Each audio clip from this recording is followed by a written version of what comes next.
daddy's dead, my daddy's dead. No, he's not. Nobody knows, but they told me he's dead. And she said he's smothered in the carpet. On the morning of August 16, 1977, a phone rang with a wake of tragedy behind it. On the other end was Lisa Marie Presley, just 9 years old, barely able to form words through the tears. She said, "My daddy's dead. My daddy's dead." Her voice trembled as Linda Thompson, Elvis's former partner, tried to make sense of what she was hearing. In disbelief, Linda replied, No, he's not." But Lisa insisted, sobbing, "Nobody knows, but they told me he's dead." Then came the phrase that would haunt those who heard it. "He's smothered in the carpet." The line crackled, and Linda, overwhelmed, hurled the phone across the room. What followed in the hours and days after would send shockwaves not just through Elvis's global fan base, but also within the walls of Graceland. While the world mourned the king of rock and roll, behind closed doors, his family was already confronting a deeply personal dilemma, one that involved a burial wish Elvis had made in private and the heartbreaking possibility that it might never be honored. In the years leading up to his sudden death, Elvis Presley made a request to those closest to him, one that would only come to light long after he was gone. According to Nancy Rooks, a housekeeper who spent a decade working inside Graceland, Elvis was clear and consistent about one thing: he never wanted to be buried in the ground. "I had heard him say that on several occasions," Rooks later wrote in her memoir Inside Graceland, as had a number of other friends and family members. Elvis's father, Vernon Presley, knew of this wish. In fact, Vernon took steps to honor it. He purchased an above-ground crypt at Forest Hill Cemetery, believing it would be a fitting and respectful tribute to his son's status and to the personal fear Elvis held about being interred below the earth. Those who knew Elvis well described his discomfort with traditional burial methods. He found the idea unsettling, almost suffocating. Yet even with the best intentions, fulfilling that request would prove far more complicated than anyone could have imagined. In the days following Elvis's death, Vernon would find himself making decisions that went directly against his son's final wishes, not out of neglect, but out of sheer necessity. Immediately following Elvis Presley's death, his father Vernon made swift arrangements to honor what he believed his son would have wanted. The site chosen was the Forest Hill Cemetery in Memphis, specifically an above-ground mausoleum, a secure, private crypt that Vernon had purchased with care. Just days after the world lost its king, Elvis's body was entombed in that very structure, surrounded by marble walls and sealed from the public eye. But this wasn't just about Elvis. Vernon also made a profound and symbolic gesture. He had the remains of Elvis's beloved mother, Gladys, exhumed from her original hillside grave in Forest Hill's older section. Her body was moved into the crypt just beneath her son's, inside a gated chamber reserved for family. Elvis had been devastated by Gladys's death in 1958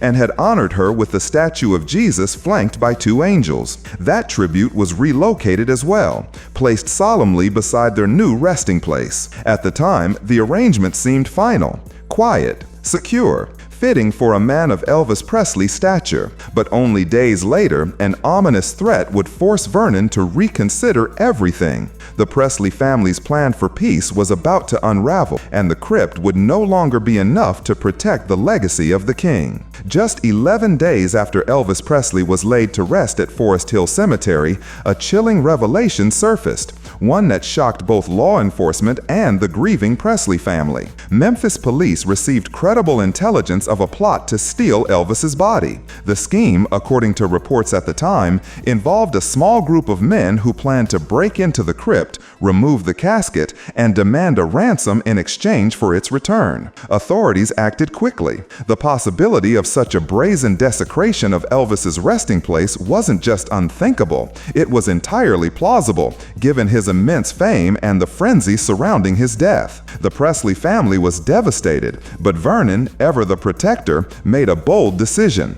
His son's remains had to be moved. The solution came in the form of Graceland's meditation garden, a quiet sanctuary on the estate where Elvis often found solace. Vernon had always intended for it to serve as a family memorial someday. Now it would become something far more urgent, a secure burial site. In a matter of weeks, both Elvis and Gladys were set to be relocated again, not for ceremony, but for safety. As plans quickly shifted to bring Elvis and Gladys home to Graceland, Vernon Presley set his sights on constructing a grand, above-ground mausoleum in the meditation garden, something worthy of his son's iconic legacy. It wouldn't be just a grave, but a lasting monument, a place where fans and family could remember Elvis in dignity and peace. Vernon began collecting bids for the project, hoping to replicate the security and symbolism of the Forest Hill crypt within the private grounds of the Presley estate. But reality hit hard. The costs for such a structure were staggering.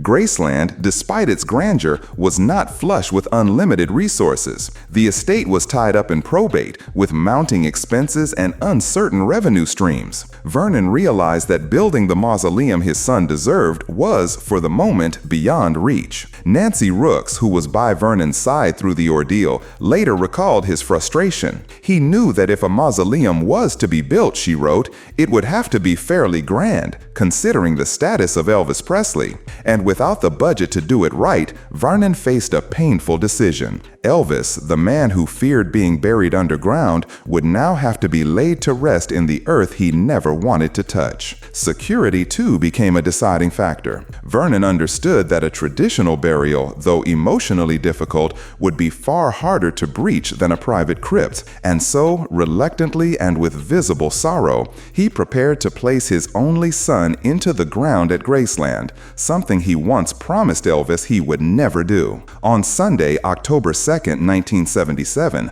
well before the sun had set, the gates of Graceland quietly opened to allow a small, somber procession to enter. There were no flashing cameras, no public fanfare, just silence, grief, and the hollow sound of tires rolling down the private drive. A pair of white horses and 2 limousines pulled up near the main house. Inside them, the caskets of Elvis and his mother Gladys, returning home. The second funeral was never intended for the public. Only a handful of close family and trusted friends were invited. Vernon Presley, Aunt Delta, and Grandma Minnie May sat quietly on folding chairs, their eyes fixed on the meditation garden, now transformed into a sacred resting place. The service had originally been planned for the following day, but after word of the move leaked to reporters, Vernon acted quickly to keep the event as private and undisturbed as possible. Earlier that day, landscapers and work crews had worked with quiet urgency. 2 deep burial plots had been dug out,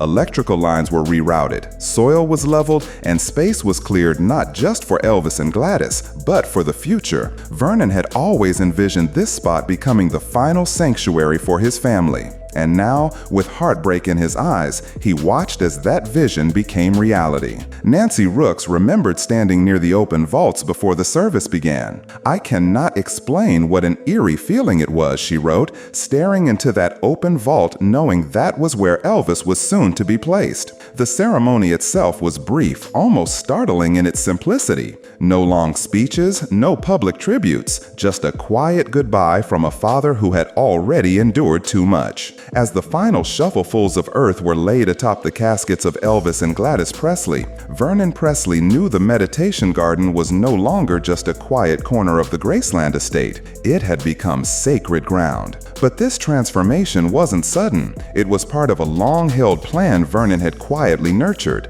to make this garden the final resting place for the entire Presley family. To ensure that vision, Vernon made arrangements for 2 additional graves to be dug beside Elvis and Gladys. These would be reserved for himself and his mother, Minnie May, known affectionately as Grandma. The family plot was now taking shape, not as a spectacle, but as a symbol of unity, grief, and legacy. One loss remained unreconciled. Elvis's twin brother, Jesse Garon Presley, who died at birth in 1935, had always been a quiet shadow in Elvis's life. Vernon launched an emotional search to find Jesse's remains, hoping to bring him to rest beside his brother. brother. But Jesse's true gravesite was never located. In his place, Vernon commissioned a small memorial plaque to honor the brother Elvis never truly knew, but never forgot. In 1978, just 1 year after Elvis's burial, Vernon made a decision that stunned many. He opened the meditation garden to the public, free of charge. For a few hours each morning, fans could walk the grounds and pay their respects. It was an unprecedented gesture of access, yet entirely in line with Elvis's legacy of generosity and connection. To this day, that tradition continues, with early morning walk-ups still welcoming devoted visitors who quietly pass through the gates in reverence. This was no longer just Graceland. It had become something more, a place where a family's private grief intersected with the world's public mourning. For over 4 decades, the meditation garden at Graceland remained untouched beyond the original family quartet. Elvis, Gladys, Vernon, and Minnie Mae rested quietly beneath the magnolia trees, shielded from the noise of the outside world. But in 2020, the stillness was broken by another tragedy, one that brought the Presley family's pain into the modern era. Benjamin Keough, the only son of Lisa Marie Presley and Elvis's grandson, died by suicide at the age of 27. The loss sent shockwaves through the Presley lineage and reignited public mourning not felt since Elvis's own death. At the request of the family, Benjamin was laid to rest in the meditation garden, making him the first Presley of a new generation to be buried at Graceland. His casket was placed above ground, honoring Elvis's original burial wish. Then, in 2023, grief returned. Lisa Marie Presley, Elvis's only child, passed away unexpectedly at age 54. In a poignant decision, her final resting place was positioned directly next to her son Benjamin, creating a powerful and heartbreaking image. 3 generations, united in death beneath the same Memphis sky. The addition of Lisa Marie and Benjamin marked a turning point. What had once been a private family corner had now become a multi-generational memorial.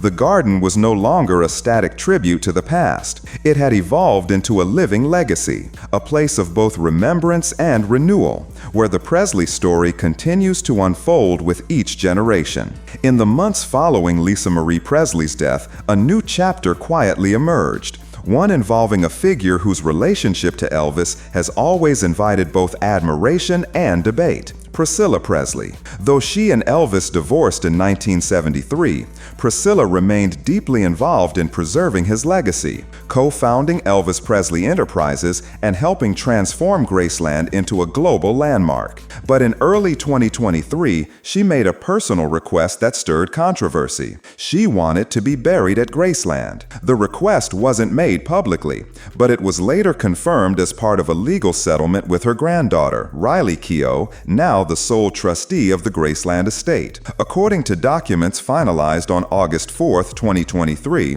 Priscilla will be laid to rest at Graceland upon her passing. Her grave carefully positioned as close as possible to Elvis's without disturbing any existing burial sites. The news ignited strong reactions. Some fans questioned whether an ex-wife should be granted such a place of honor at Elvis's final resting place. Others argued that her decades of dedication to his memory, coupled with her role as Lisa Marie's mother and Benjamin's grandmother, more than justified her inclusion. In the end, it was the family's decision, and it was Lisa Marie before her death and Riley after it who gave the blessing. For Priscilla, who had just turned 80, it was more than a request for a burial plot. It was a final return to the place where her story with Elvis began and where it will ultimately end. Her presence will add yet another dimension to the meditation garden, a quiet reminder that even in fractured families, love, loss, and legacy remain deeply intertwined. Today, the meditation garden at Graceland stands not just as a memorial to a music legend,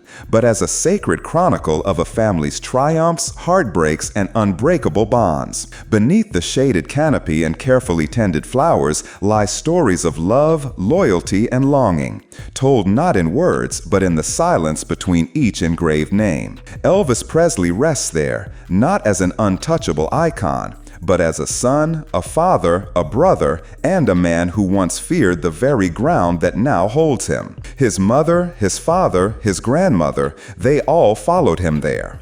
And now his only daughter and grandson join him, forming a lineage etched into the very soil he once walked. Even Priscilla, once an outsider in grief's geography, has found her way home, granted a place not by legacy alone, by forgiveness, family, and time. Today, the meditation garden at Graceland stands not just as a memorial to a music legend, but as a sacred chronicle of a family's triumphs, heartbreaks, and unbreakable bonds. Beneath the shaded canopy and carefully tended flowers lie stories of love, loyalty, and longing, told not in words, but in the silence between each engraved name. Elvis Presley rests there, not as an untouchable icon, but as a son, a father, a brother, and a man. Even Priscilla, once an outsider in grief's geography, has found her way home, granted a place not by legacy alone, by forgiveness, family, and time.